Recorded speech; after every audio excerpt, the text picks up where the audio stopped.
여야 간에 그리고 청와대와 야당 간에 가장 민감한 이슈는 서훈 양정철 두 사람의 만남의 후폭풍과 관련된 이야기입니다. 야당에서는 비판이 이어졌습니다. 나경원 원내대표 그리고 바른미래당의 오신환 의원의 이야기도 두 원내대표의 이야기도 한번 들어보시죠. 여당 내에 공천 숙청자에 대한 정보 수집, 야당 죽이기 위한 정보 수집, 국정원을 통해서 새로운 선거에 영향을 미칠 수 있는 신기품이라든지 이런 여러 가지 시나리오가 있습니다. 최대의 정보 관권 선거가 시작된 것 아닌가 하는 강한 의심을 지우기 어렵다는. 국정원의 총선 개입 의혹을 부를 수 있다는 심각한 사안이기도 합니다. 성실하게 해명을 하고 청와대는 국정원장과 대통령 최측근의 부적절한 처신에 대해서도 최소한 주의라도 주는 것이 민주주의 국가의 상식적인 대응입니다. 그리고 국회 정보위, 국정원을 담당하고 있는 정보위의 정보위원장인 이해운 의원도 발끈했는데요. 아니 나도 정보위원장인데 국정원장 독대 못했다라고 얘기했습니다. 들어보시죠. 정보위원장하고 단 1분도 독대한 적이 없습니다. 하노이 회담이 있던 날 제가 국정원장에게 급히 뭔가 제안을 하려고 전화를 하려고 전화번호를 국정원에 달라 그랬더니 국정원장은 아무나 얘기할 수 있는 상대가 아니기 때문에 정보위원장인 저에게도 절대로 전화번호를 줄 수 없다고 제가 5번을 요청했는데 5번 다 거절당하고 하노이 회담이 끝날 때까지 저는 전화번호를 못 받았어요. 그런 사람이 그렇게 자기 사적인 사람과 4시간씩이나 얘기를 하고 그다음에 최소 1시간 이상은 독대를 했다? 이건 부적절한 일이고요. 손수호 변호사님, 지금 국회 정보위원장이 하노이 회담이라는 그 긴박한 상황에서 국정원장이 나를 만나주지 않았다.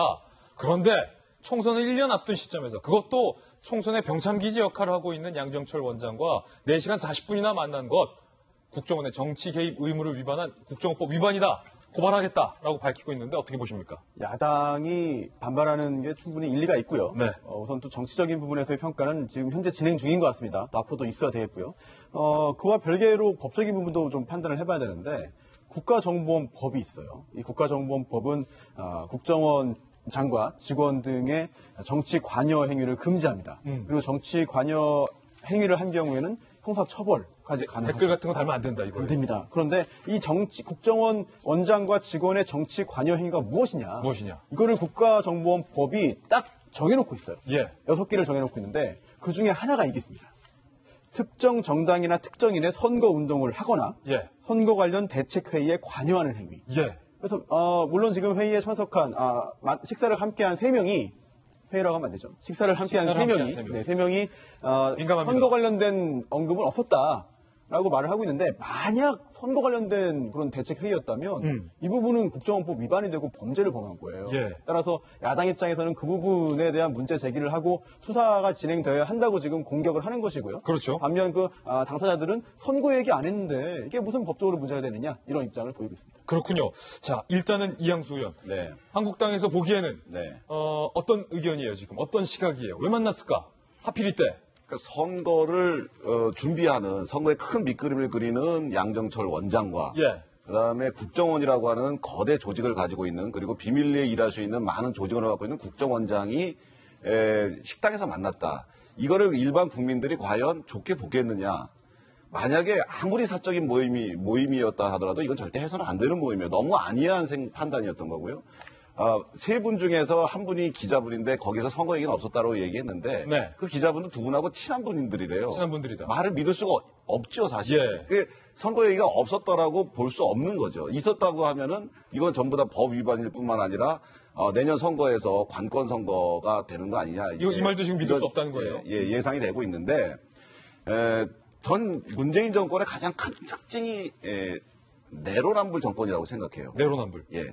입장 바꿔서 역지사지해서 과연 이 일이 한국당이 이런 일이 집권한 상태에서 이런 일이 벌어지고 민주당이 야당이었다면 과연 어땠을까 하는 생각을 해보면 지금은 한국당의 비판과 항의가 그닥 심하지는 않은 거다 이렇게 생각이 듭니다. 자, 민주당 조홍천. 참 이거 아니라고 하는데 계속 아니라고 하는데 왜 기라고 하냐. 계속 그렇다고 한다면이라고 계속 하니 이거 어떻게 하죠?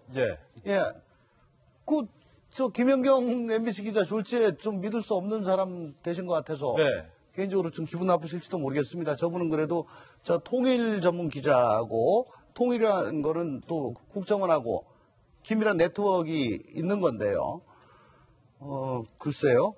원님 재판도 아니고 아무리 뭐 아니라고 하고 참석자가 아니라고 하는데 그렇더라도 못 믿겠고 그렇다고 한다면이라고 한다면 이게 얘기가 끝이 안 나죠. 제가 정보위원으로 작년까지 활동을 했습니다. 예. 그래서 국정원 내부 사정에 대해서 작년까지 좀 아는데 무슨 말씀을 드리려고 하느냐. 이 정부 들어가지고 국정원 과거사위란 게 작동을 하면서 내부에서 과거 정치 관여 행위 있었던 거 다 밝혀내가지고 고발해서 검찰에서 구속되고 또 징계받고 하는 일들이 지금까지도 계속되고 있습니다. 그 결과 지금 국정원 내부 분위기는 어떠냐. 설령 원장이 뭐라고 시키더라도 이게 국정원법에 주어져 있지 않은 일을 할 것 같으면 조직이 나중에 5년 후에 나를 보호하지 않는다라고 다들 생각을 하고 있고 예. 그래서 국정원의 국내 파트에 대해서는 방첩 외에는 지금 제대로 하는 게 없다. 그래서 좋은 국정원장이 그 말은 되는 거예요 지금? 이거를 예. 저 선거 관련해서 뭐라고 지시를 한다? 예. 아무도 따를 사람이 없다.